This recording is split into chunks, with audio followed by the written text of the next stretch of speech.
El Conde de Montecristo por Alejandro Dumas. Capítulo 5. El banquete de bodas. El día siguiente amaneció puro y sereno. Alzóse el sol brillante y con sus primeros rayos de rojo, púrpura, se colorearon de transparente rubí las espumosas crestas de las intranquilas olas. Estaba preparada la comida en el primer piso de la reserva, cuyo emparrado conocemos ya, en una sala en que penetraba la luz por 5 o 6 ventanas, sobre las cuales, váyase a saber por qué razón, se veía escrito el nombre de las principales ciudades de Francia. Una balaustrada de madera, como en el resto del edificio, era común a todas estas ventanas, aunque la comida no tendría lugar hasta mediodía. Ya desde las 11 de la mañana, se veía por entre los balaustres pasearse intranquilos a algunos invitados. Eran estos los tripulantes del faraón y algunos soldados amigos de Dantes. Vestían todos sus mejores trajes a fin de honrar así a los novios. Circulaba la voz de que los armadores del faraón honrarían con su presencia la comida de esposales de su segundo, pero era esta una distinción tan desusada que nadie osaba creerla. Contólo, Danglars, al llegar con Caderousse, confirmó la noticia. Había hablado aquella mañana con el señor Morrel, y éste le dijo que ocurriría a comer en la reserva. En efecto, un momento después entró el señor Morrel en el salón y fue recibido con unánimes aclamaciones por todos los marineros del faraón. La presencia del naviero acabó de confirmar los rumores que circulaban de ser nombrado Dantes capitán, y como éste era muy querido a bordo, los hombres de la tripulación manifestaban su gratitud al armador por un nombramiento que, por una dichosa casualidad, estaba en armonía con los deseos de sus subordinados. Tan pronto entró Morrel, cuando por unanimidad se comisionó a Danglars y Caderousse para ir a noticiar al novio la llegada del importante personaje cuya presencia tan viva y agradable impresión había causado, y de invitarle a que no tardase. Danglars y Caderousse partieron sin pérdida de tiempo, mas apenas habrían andado unos 100 pasos cuando junto al almacén de pólvora avistaron el pequeño grupo que se aproximaba. Componíase este de 4 jóvenes amigas de Mercedes, catalanas como ella, que acompañaban a la novia, a quien Edmundo daba el brazo. Junto a ella marchaba el padre de Dantes, y detrás venía Fernando con maligna sonrisa. Ni Mercedes ni Edmundo se apercibieron de esa sonrisa. Eran tan dichosos que a nadie veían sino el uno al otro, y al puro cielo, que parecía bendecir su unión. Ni Mercedes ni Edmundo podían creer esta maravilla.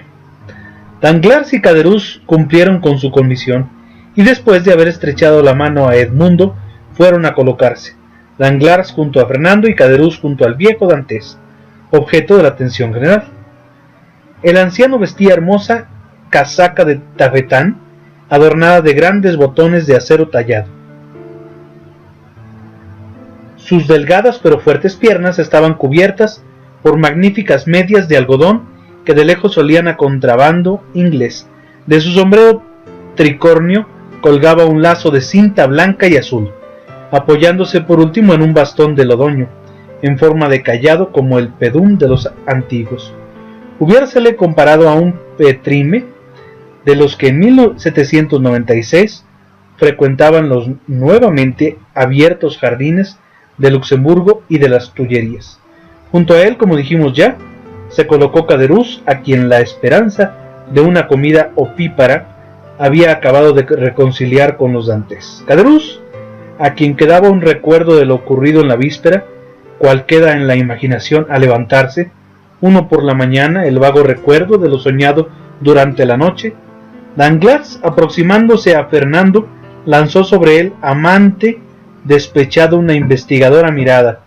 Fernando, marchando detrás de los futuros esposos, olvidó del todo por Mercedes que en ese juvenil y encantador egoísmo del amor no tenía ojos más que para su Edmundo se encontraba pálido, enrojeciendo tan solo su rostro, súbitas llamaradas que desaparecieron instantáneamente dejaban en su semblante una palidez siempre creciente. De vez en cuando dirigía su vista hacia Marsella, y entonces un temblor involuntario y nervioso agitaba todo su ser. Fernando al parecer esperaba o presentía un grave acontecimiento. Dantes iba vestido con sencillez. Como pertenecía a la marina mercante, llevaba un traje término medio entre el uniforme militar y el vestido de los paisanos, realzado por la gallardía de su talle que hacía resaltar más y más la hermosura y aire placentero de su novia. Mercedes estaba hermosa cual una de esas ninfas de Chipre o de Zeus, las de ojos de azabache y labios de coral. Andaba con esa soltura, firmeza y desembarazo propio de las arlesianas y andaluzas. Una joven de la ciudad tal vez hubiese tratado de simular su alegría con un velo o cuando menos con las pestañas de sus párpados, pero Mercedes sonreía, miraba con complacencia a todos los que la rodeaban, y su sonrisa y su mirada decían tanto como pudieran expresar estas palabras: si sois mis amigos, regocijaos conmigo, porque la verdad soy muy feliz. Después que los de la reserva divisaron a los novios y comitiva, el señor Morrel bajó poniéndose a la cabeza de los marineros y soldados que habían quedado con él, y a quienes renovara la promesa ya hecha a Dantes de nombrar a éste en reemplazo del capitán Leclerc. Al verle aproximarse, Edmundo dejó el brazo de su novia y lo cedió al señor Morrel. El armador y la joven iniciaron la marcha subiendo los primeros por la escalera de madera que conducía al salón en que estaba preparada la mesa, y que crujió por espacio de 5 minutos bajo el peso de los convidados. «Padre mío», dijo Mercedes deteniéndose junto a la mesa, «vos a mi derecha, os lo ruego, a mi izquierda se sentara quien ha hecho de hermano», agregó con una dulzura que penetró hasta lo más hondo del corazón de Fernando como una puñalada. Los labios de éste palidecieron y bajo la bruñida tez de su rostro varonil pudo observarse cómo le abandonaba la sangre para refluir a su corazón. Entretanto, Dantes había hecho lo mismo. Colocó a su derecha al señor Morrel y a su izquierda a Danglars, indicando a los demás que tomaran asiento donde mejor les pareciera. Ya circulaban de mano en derredor de la mesa los salchichones de Arles, curados al humo, las langostas de brillante coraza, los testacios de rosada concha, el erizo, las almejas. Los gourmets del mediodía creen superiores a las ostras del norte, en fin, todos los entremeses delicados que las olas dejan en la playa. «Hermoso silencio», dijo el anciano, paladeando un vaso de vino amarillento como el topacio que el tío Pánfilo en persona acababa de presentar a Mercedes. «¿Quién diría que se encuentran aquí reunidas 30 personas que solo desean bromear y divertirse? Es que no siempre está un esposo alegre», respondió Caderousse. «El hecho es», dijo Dantes, «que soy más dichoso en este instante para estar alegre. Si es así como vos lo entendéis, vecino, tenéis razón. La alegría produce alguna vez extraños efectos, oprime el corazón lo mismo que el dolor». Danglars observaba a Fernando, cuyo natural impresionable se descubría a cada emoción. «Vamos, ¿teméis algo? Me parece que todo va según vuestros deseos». «Precisamente es eso lo que me hace temer», dijo Dantes. «Paréceme que el hombre no ha nacido para alcanzar su dicha a poca costa. La dicha es como esos palacios de las Islas Encantadas, cuyas puertas guardan dragones. Es necesario luchar para conquistarlos, y yo, a la verdad, no sé qué obstáculo haya tenido que vencer para tener la dicha de ser el marido de Mercedes», dijo Caderousse, riendo. «Todavía no, mi capitán. Prueba de hacer el papel de marido y verás cómo te reciben». Mercedes se ruborizó. Fernando estaba intranquilo en su silla, temblaba al menor ruido y a cada instante enjugaba las gotas de sudor que surcaban su frente, cual las primeras gotas de una lluvia de tempestad. «No creía yo, vecino Caderousse, que valiera la pena contradecir mi proposición. Verdad es que Mercedes no es todavía mi esposa, pero lo será dentro de hora y media, agregó consultando su reloj. Todos lanzaron una exclamación de sorpresa, a excepción del viejo Dantés, que con una carcajada de satisfacción dejó ver su dentadura, hermosa todavía a pesar de los años. Mercedes se sonrió sin ruborizarse. Fernando empuñó convulsivamente el mango de su cuchillo. Dentro de una hora, dijo Danglars. ¿Cómo es eso? Sí, amigos míos, respondió Dantés. Gracias al señor Morrel, persona a quien después de mi padre debo mayores consideraciones en este mundo. Se han subsanado todas las dificultades. Hemos alcanzado las licencias indispensables y el alcalde de Marsella nos espera en la casa consistorial a las 2:30 en punto. Así es que como el reloj señala la 1:15, creo no aventurar gran cosa cuando digo que dentro de una hora y media Mercedes se llamará señora Dantés. Fernando cerró los ojos. Una nube de fuego quemó sus párpados.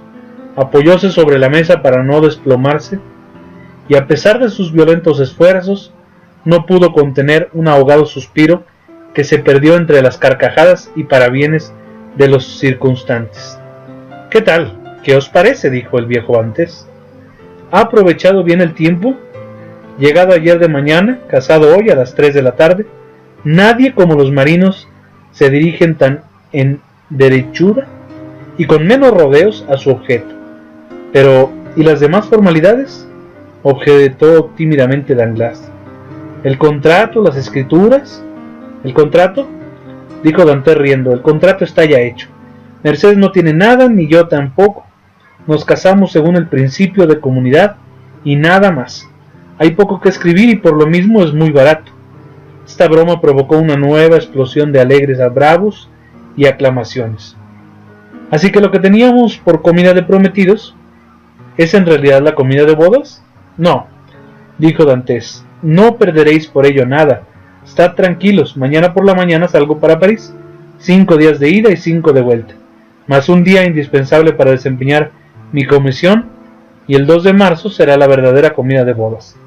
La perspectiva de un nuevo festín aumentó el buen humor general hasta tal extremo que el padre de Dantés, que al principio se quejaba de silencio, se esforzaba en vano para que fuera oído. Dantés adivinó el pensamiento de su padre y respondió con una sonrisa muy expresiva de afecto. Mercedes echó una ojeada al reloj del salón e hizo disimuladamente un signo a Edmundo. Reinaba entre ellos invitados la bulliciosa alegría y la individual franqueza que es característica entre la gente de humilde condición al llegar a una comida a los aposentos. Los que no se encontraban muy satisfechos del lugar que en la mesa les cupiera, se habían levantado y buscado vecinos más de su gusto.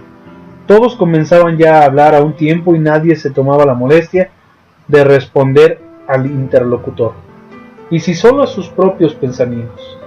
La palidez de Fernando parecía haberse trasladado a Danglars. En cuanto a Fernando, parecía no encontrarse en este mundo, semejándose a un condenado que se debatiese en un lago de fuego. Había sido de los primeros en levantarse, y paseándose a lo largo de la sala trataba de alejar de sus oídos la gritería de las canciones y el ruido de los vasos.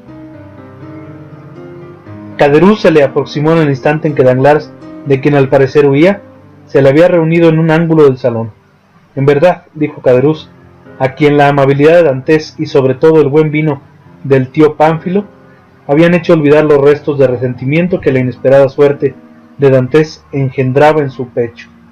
En verdad que Dantés es un gentil muchacho, y cuando le veo sentado al lado de su novia, no puedo menos de enternecerme al pensar en la cruel burla que tratasteis ayer de hacerle.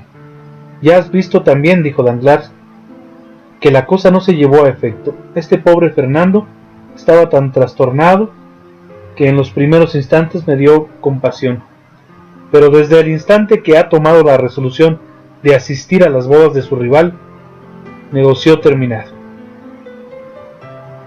Caderousse miró a Fernando. Este estaba lívido. El sacrificio es tanto más sublime, prosiguió Danglars, cuanto que la joven es en efecto muy bella, demonio, con el afortunado picarillo de mi futuro capitán.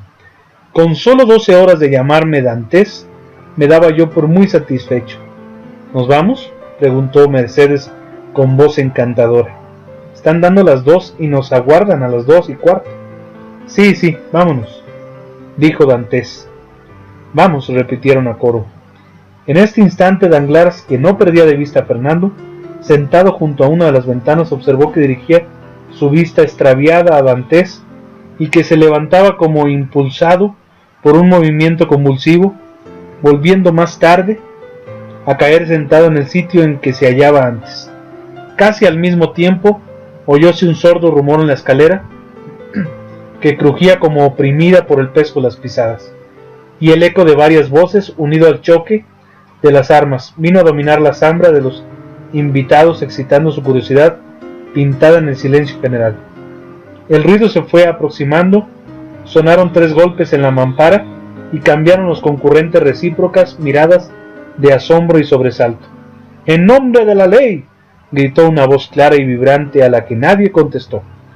Luego abrióse la puerta y con un comisario ceñido entró en el salón seguido de 4 soldados armados, mandados por un cabo.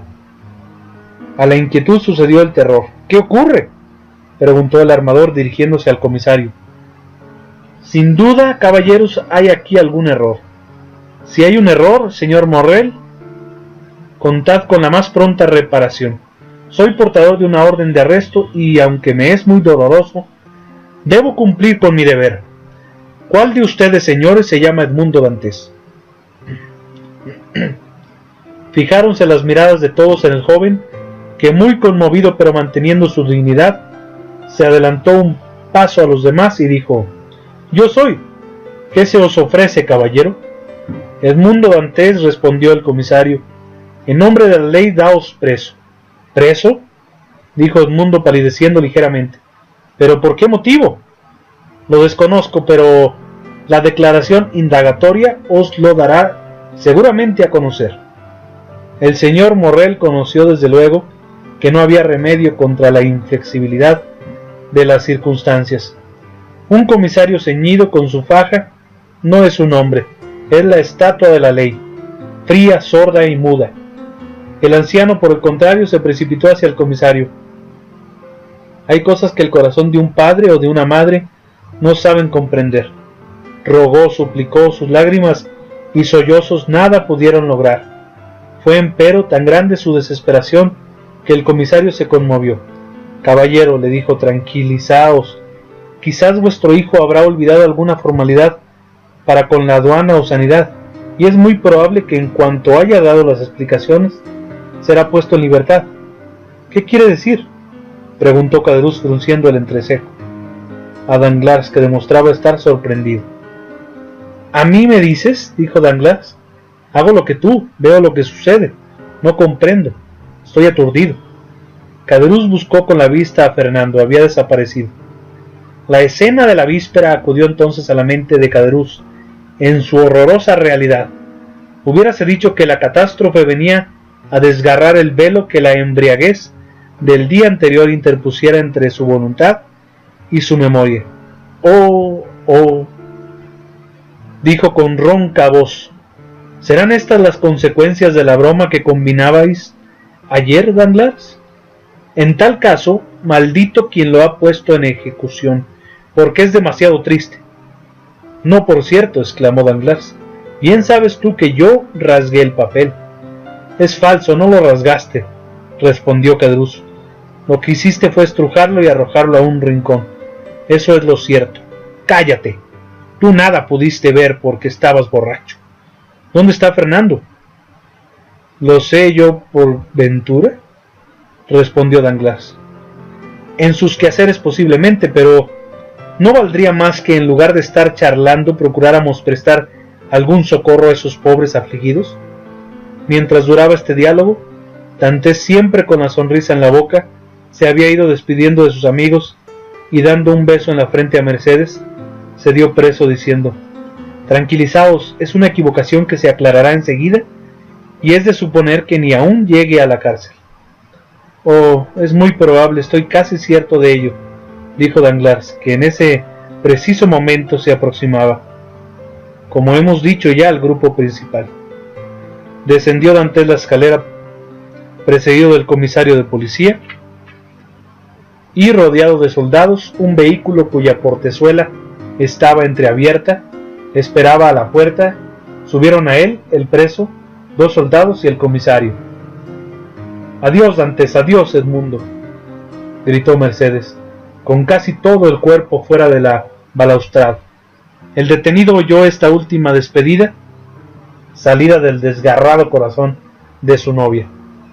«Hasta la vista, Mercédez», y desapareció en uno de los ángulos del fuerte de San Nicolás. «Aguardadme todos aquí», dijo el armador. «Voy a tomar el primer vehículo que encuentre. Corro a Marsella y vuelvo a traeros noticias. Id». Después de esta doble partida hubo un instante de terrible estupor entre los que habían quedado allí. El anciano Dantès y Mercédez quedaron por algún tiempo ensimismados, cada uno en su propio dolor, mas después se encontraron sus miradas, se reconocieron víctimas de un mismo golpe y se echaron uno en los brazos del otro.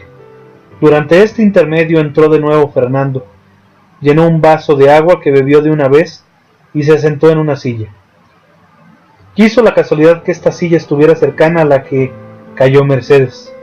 «Ha sido él», dijo Caderousse a Danglars. «No lo creo», respondió.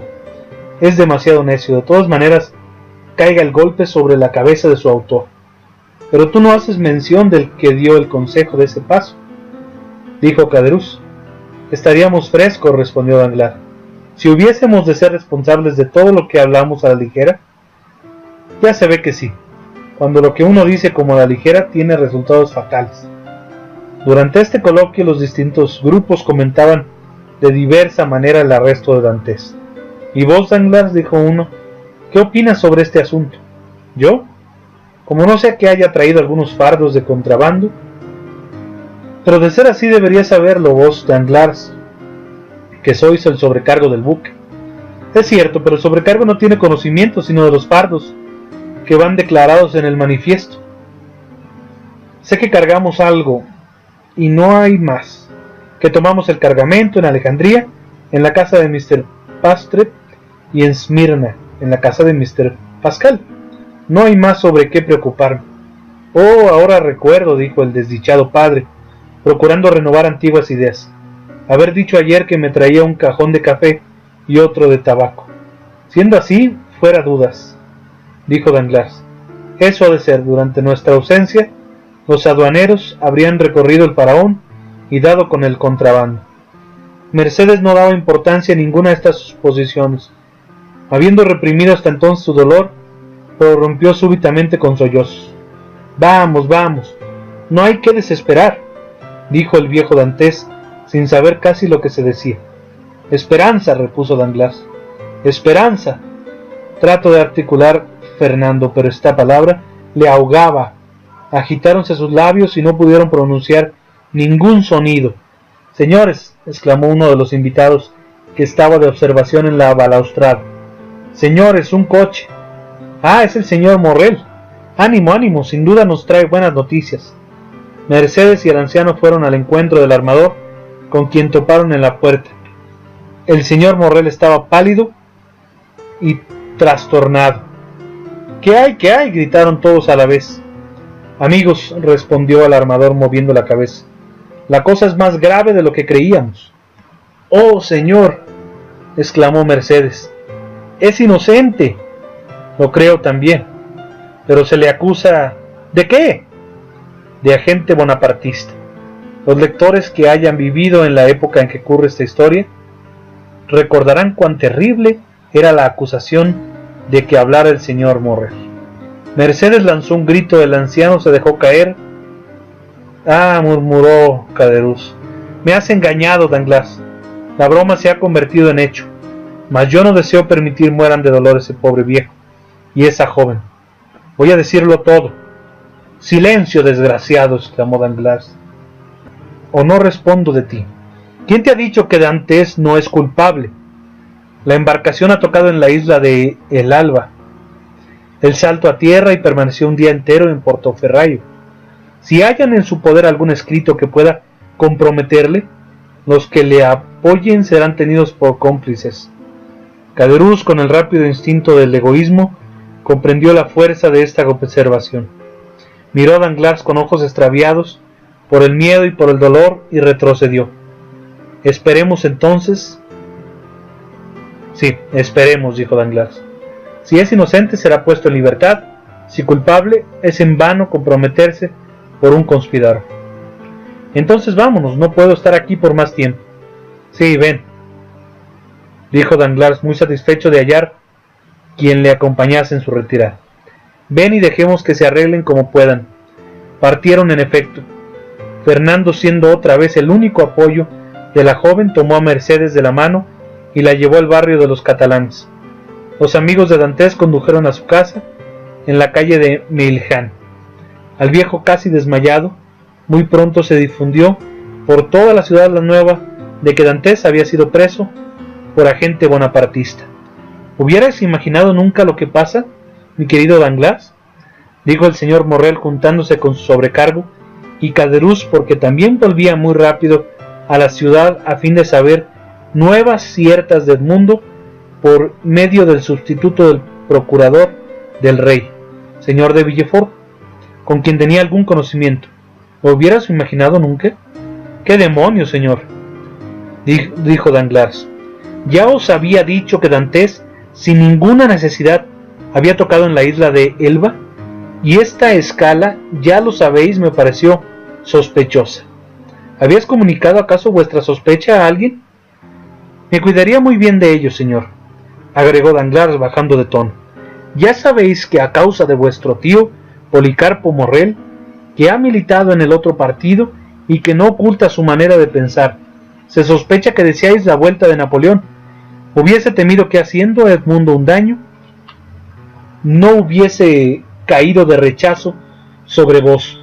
Hay cosas de que está uno obligado a dar parte a su armador y que debe ocultar con mucho cuidado a los demás. Bien, Danglars, bien, dijo el armador, sois un joven excelente. También me había ocupado de vuestra salud cuando pensé nombrar al pobre Dantès capitán del Faraón. ¿Cómo, señor? Yo había preguntado a Dantès qué opinión tenía de vos y si tendría algún reparo para conservaros en vuestro puesto, porque me había parecido haber notado entre los dos cierta frialdad. ¿Y qué os respondió? Que efectivamente habíais tenido alguna cuestión en cierta circunstancia que no refirió, pero que la persona en quien el armador depositara su confianza siempre obtendría la suya. Falso, murmuró Danglars. Pobre Edmundo, dijo Caderousse. Sin embargo, era un excelente muchacho. Sí, pero entre tanto, dijo Morrel, el faraón se ha quedado sin capitán. Oh, dijo Danglars, podemos todavía esperar, puesto que no volveremos a hacernos a la vela hasta de aquí a 3 meses, y para entonces Dantès habrá sido puesto en libertad. No hay duda, pero ¿y en este intermedio? Bien, entre tanto, ¿no me encuentro yo aquí, señor Morrel?, dijo Danglars. Ya sabéis que conozco la maniobra de un buque tan bien como el mejor capitán después de muchos años de práctica. Esto os será ventajoso, puesto que así, cuando el mundo salga en libertad, no tendréis que agradecer nada a nadie. Él se hará cargo de su destino, yo del mío, y estaremos corrientes. Gracias, Danglars, dijo el armador. Es un buen medio que concilia todos los extremos. Asumid el mando del buque, os autorizo para ello, y vigilad la descarga. Cualesquiera que sean los sucesos que sobrevengan a los individuos, no deben nunca sufrir menoscabo los negocios. Perded cuidado, señor. ¿No podremos siquiera ver al pobre Edmundo? Después podré responder a esa pregunta, Danglars. Probaré de hablar con el señor de Villefort e intercederé por él en favor del detenido. Ya sé que es un realista acérrimo, pero ¿qué demonio? Aunque realista y procurador del rey, es hombre y no le creo duro de corazón.